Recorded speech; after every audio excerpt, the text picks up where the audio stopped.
So,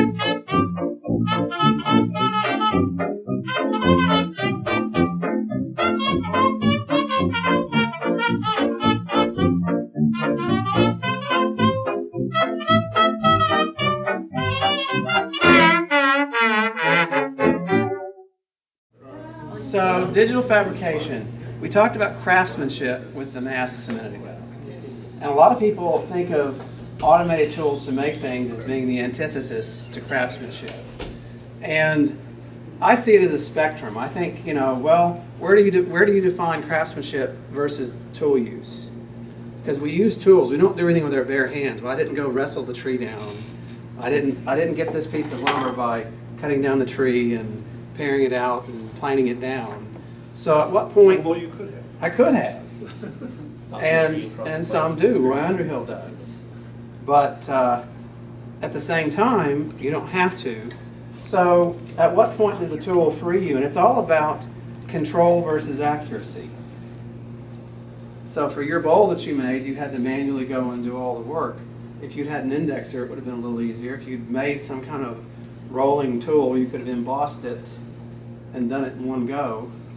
So the more tools you add, the more technology you add, the easier you make it, but you lose a little bit of the, wow, I did every little detail.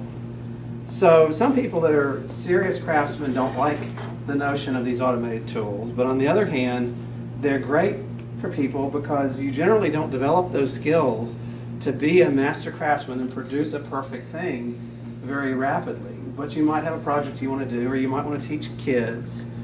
And this frees you up to take your idea, and if you can design it in software, if you can map it, design it, draw it, then you can make it a reality.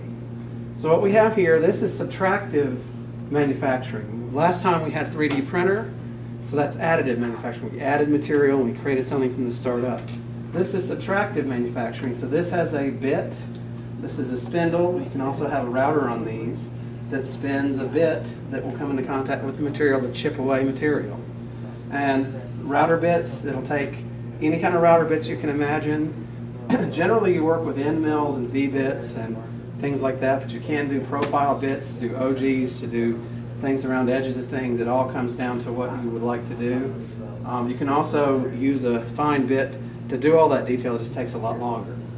So basically this is a CNC machine. It's a ShopBot Desktop made by ShopBot Tools out of Durham, and has a pretty sturdy frame, which is important. A lot of people work to build their own CNC machines. They build them out of plywood or plastic, and the trouble is the more flexure you have, the less detail you can have, the more things can go wrong.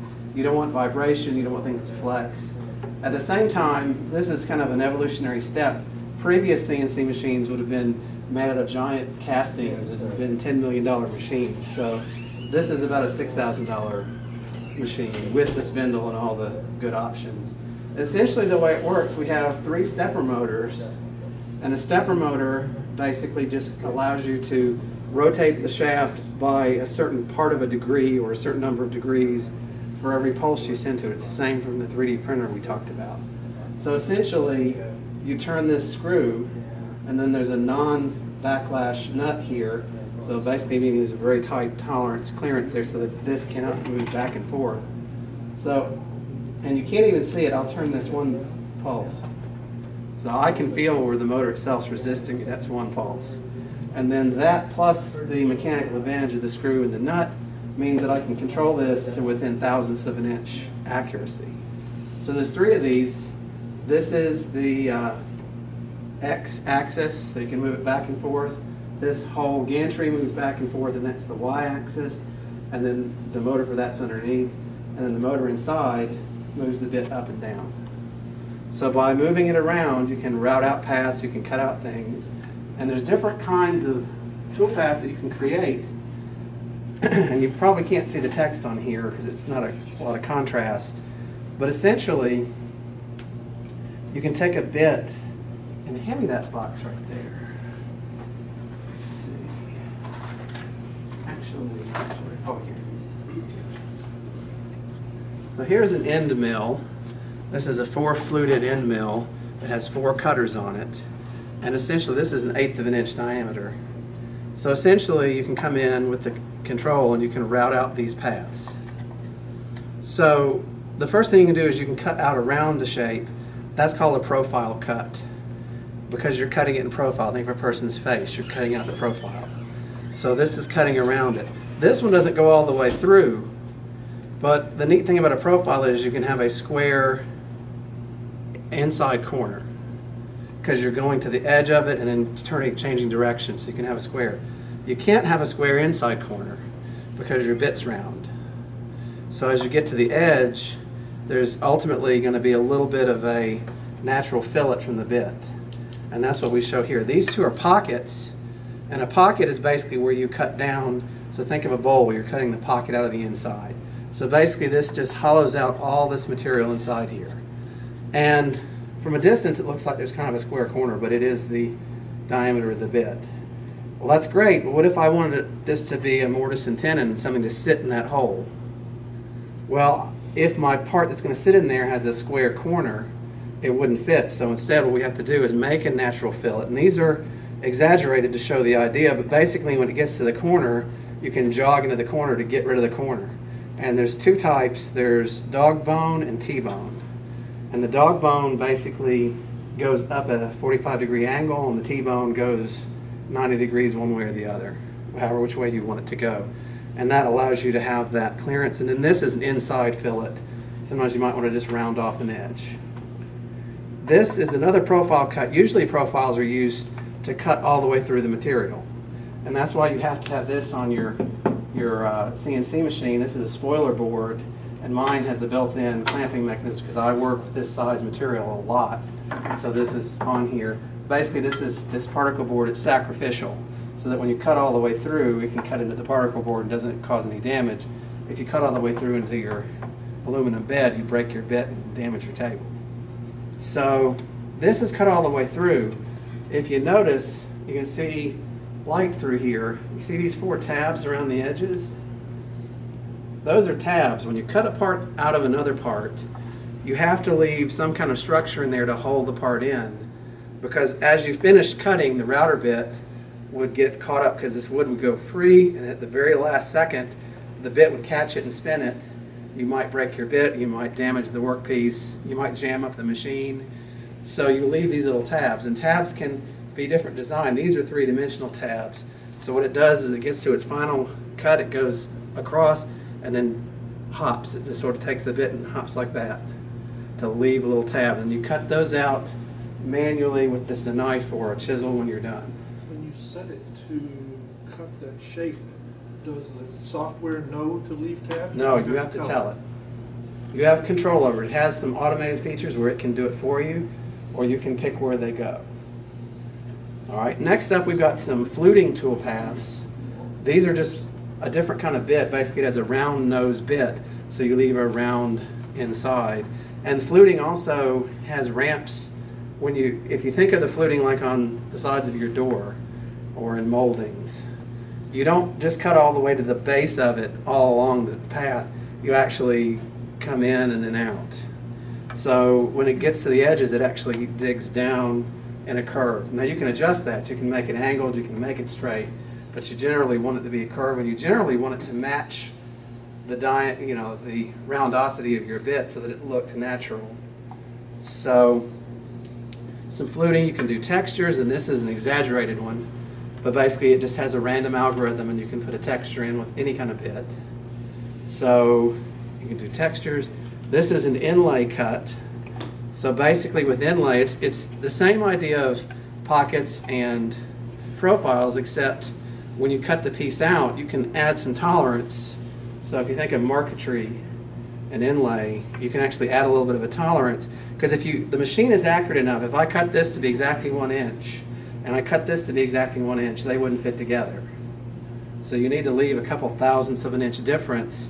And wood, of course, changes, swells and contracts with the weather, so you have to be aware of your grain a little bit, how you're going to orient the piece, and those things can matter too. And the smaller the piece, the more critical that gets.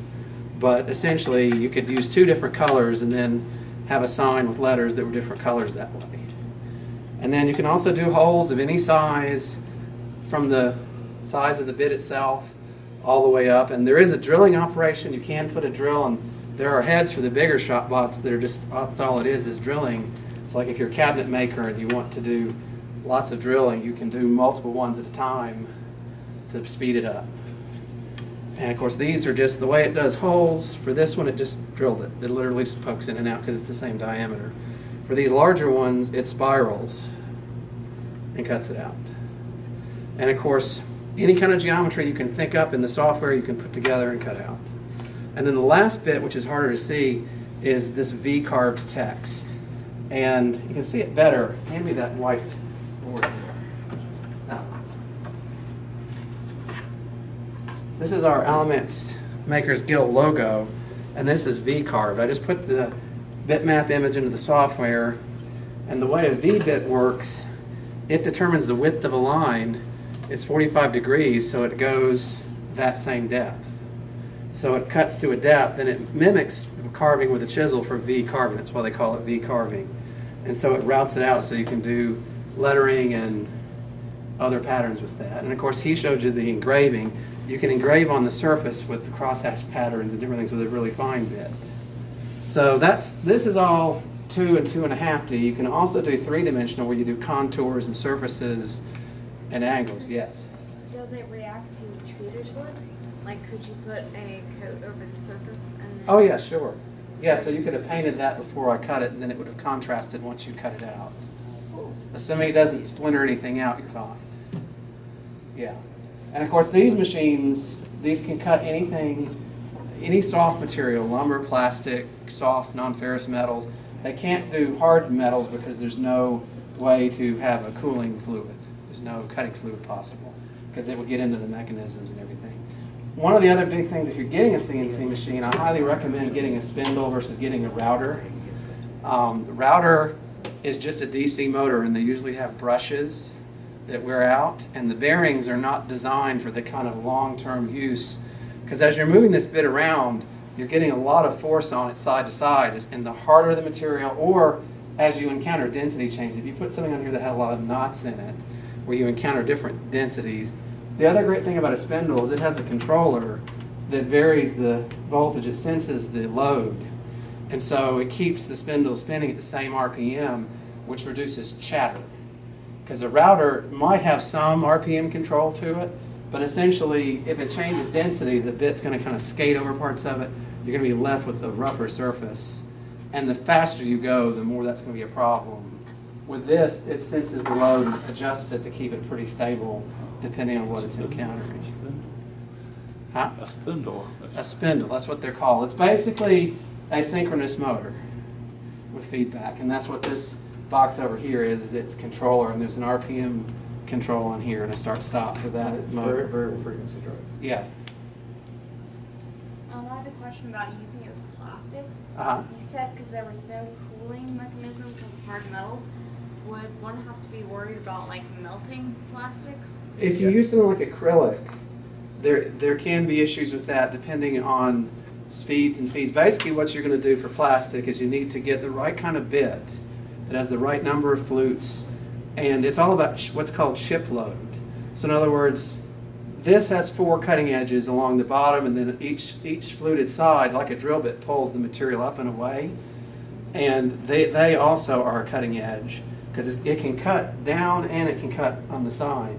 And the size of the chip and how quickly you throw it out of the way before it can melt anything. I tried cutting some acrylic with a roto-zip once. It was a disaster. Yeah, you're probably doing way too fast. And Yeah, probably. depending on what, the bit probably wasn't designed for plastic.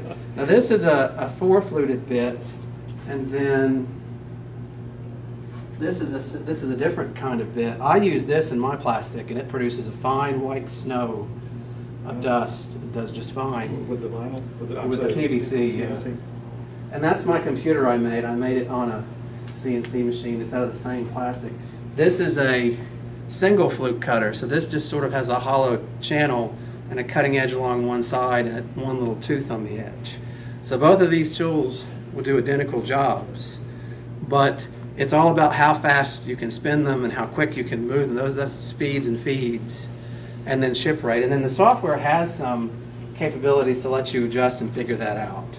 So You have anything to say about that, TJ? Yeah, you're doing great, man. All right. How much of that, how much of that speed and feed do you have to work out by failure? Well, it kind of all depends on what you're doing. I mean, if you're working in the last piece of this tree that's extinct now and you've got to get it right the first time, you might want to really do your homework. But if you're just sort of playing around in wood, you can generally go with their accepted values and it's just fine. Sometimes you can just say, all right, I'm going to go with the fastest I can and see what happens because I want to get it done, and then see, because wood, like anything else, if you go too fast, you'll burn the edges. It'll actually cause it to heat up and burn. You can have some chatter issues with it as well. So it just kind of depends. And there are websites with suggestions. These bits are made by Onsrud, and they have just huge tables of data about which bit goes with which job and speeds and feeds. And then there's a calculator in the software too. And you can kind of figure that out as you go. But so essentially, the key is these screw drives, up, down, left, right. Dust collection. If you're buying a CNC machine, two things you shouldn't overlook. One is you need a sturdy platform to hold it. Even the Rockler Shark, which is a PVC constructed frame, it weighs about 250 pounds. This is probably what, 350, I think. So this is aluminum channel. So this bed and this channel is the heaviest part of it. But you need something that's steady and sturdy, so you can't just throw it on the kitchen table. Now, one of the advantages of the bigger ShopBots is they have rails and legs that come with them. So if you want one that'll cut 4x8 sheets or larger, they have it all built in, but for a desktop. And of course, they make CNC machines that are smaller mills that you can use to cut circuit boards or do finer work. In fact, there's a guy at Splat Space that's got one of those right for circuit boards. You said somebody was working. No, so we've made a couple for circuit boards. Yeah. So And I you saw would- that in the house, that's what I told you. Okay. That's where you heard that. I And saw so it. you can buy the stepper motors, and ShopBot also has a package, just the controllers and the circuit board and the motor. So if you wanted to make your own, and you can buy all the hardware, the screws and nuts and things, you can get that through McMaster-Carr or other suppliers. So if you're really adventurous, you can build your own. It's kind of better to have a turnkey solution though, I think. In the backs, the electronics. On this one, there's just a power supply and the interface and the motor controllers. Something that I like, it has this E-chain, so all the wire, and there's one underneath as well, so wires don't get kinked up. You don't have to worry about, wires breaking down the road. It'll last. There's a lot of quality features in this particular machine. One of the things you have to do, and I'm going to get this going here in a second, I'm going to warm it up. Before you use it, you need to let it warm up because the bearings have a grease in them that's designed to operate at the operating temperature of the spindle. So right now, those bearings are loose. So if I just turn it on and started carving, you've got a lot of play in there, and that's going to tear up your bearings. And it's probably worse for you with one in a garage in the wintertime, right? So Yeah, you have to run that C5 routine. It's less than 100 degrees out. Run it. yeah, it's worth doing because I was reading about that, and it's whereas a router can be installed, but routers wear out really quickly. So if you buy one with a router, the router is an expendable part you're going to replace every so many 100 hours of using it. So that's just something to keep in mind. It's not really worth going the cheaper route, no pun intended. So this is the emergency stop switch. It's basically the power switch for the whole unit. So if something goes terribly awry, you can just turn it off in a hurry. All machines have that. You don't want to stop the spindle while it's working because this doesn't have feedback to the computer to know that one part's turned off. Some higher, more advanced machines, metalworking CNCs, have a closed loop and they can understand in space where they are and if something's gone wrong and turn everything off. With this, you have to mind the store. The other thing about this is geometry. If I turn this on right now, wherever this router is sitting in space, it thinks that's 0, 0, 0. Well, actually, it thinks it's 0, 0, then 1 inch above 0 on the z-axis. So you have to zero it out. This does have some limit switches here and here, so the X and Y physically to the table, that's 0, 0, 0 on my spoiler board. And then you set the Z height with this nice little assembly here. This is a clever idea, and I've seen an adaptation of this that's really cool. But basically, you put this on top of the material wherever you want, or wherever you're working, or the highest point, wherever you want 0 to be.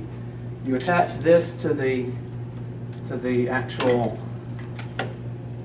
spindle, and then that forms a switch, and the software can see that switch because the interface has what, like 8 inputs and outputs. So you're using 3 inputs and outputs all the time. This is a 4th. There's also another plug on the front. You can add an indexer or a 4th axis. So essentially what it does is there's software and it runs it down until it touches this, that switch is closed. It does it again real slow to make sure that nothing vibrated or moved, and then it subtracts the width of this known piece of channel, and then it knows exactly where the surface is, which is really nice compared to my rockler that I had, because you have to manually do it all, and you're never, it may be accurate to within 1/1000th of an inch, but you're not accurate in zeroing it to within 1/1000th of an inch. I've seen another adaptation of this same idea that uses a metal cup. And so you put the cup, and sometimes they have like a 45-degree angle so you can sit it on the edge of a material, and essentially the bit comes down, you manually pilot it in with close, and then it has a routine that moves back and forth till it hits an edge, and back and forth. It calculates where it hit. It knows the diameter, so it centers at X and Y, and then it goes to the bottom and centers at Z, and you're done. So that's a pretty cool idea. I think Bill had that going, didn't he? So that's probably the next version of ShopBot that's coming out. And of course, they also are working, ShopBot now has a plastic extrusion head for 3D printing. Is that actually in production, or is that just a toy? It's still in development, as well as a laser attachment. So you can pop this off, put a laser on it, put a 3D printing head on it, maybe put them all 3 at once, let them fight it out. So that's the mechanical idea of the machine. And I'm going to show you, I'm going to get it warming up.